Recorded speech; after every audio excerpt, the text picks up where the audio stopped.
Spain নয়, ফ্রান্সের সাবেক ম্যান সিটি তারকার সাথে গোপন বৈঠক করেছেন স্পেনের বিস্ময় বালক লামিন ইয়ামাল। তবে কি মাহারেজকে বার্সায় আনছেন ইয়ামাল?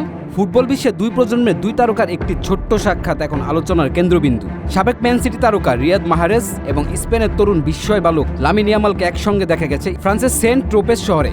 আর সেই মুহূর্তে ভিডিও ছড়িয়ে পড়তে ভক্তদের মাঝে শুরু হয়েছে ব্যাপক আলোচনা।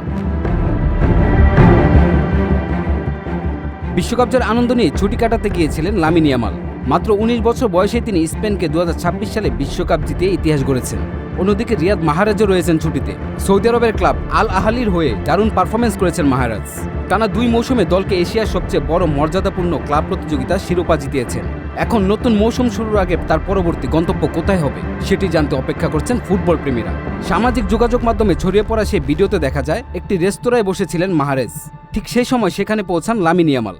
এরপর দুজন হাসি মুখে একটি সেলফি তোলেন। মুহূর্তটি ছিল খুবই আন্তরিক এবং আনন্দঘন। সেলফি তোলার পর মাহারেজ ভালোবেসে ইয়ামালকে জড়িয়েও ধরেন। এরপর দুজন কিছু সময় কথা বলেন এবং শুভেচ্ছাও বিনিময় করেন। কিছুক্ষণ পরে ইয়ামাল সেখান থেকে চলে যান। ছোট্ট এই সাক্ষাতে এখন ফুটবল প্রেমীদের কাছে একটি বিশেষ স্মৃতি হয়ে উঠেছে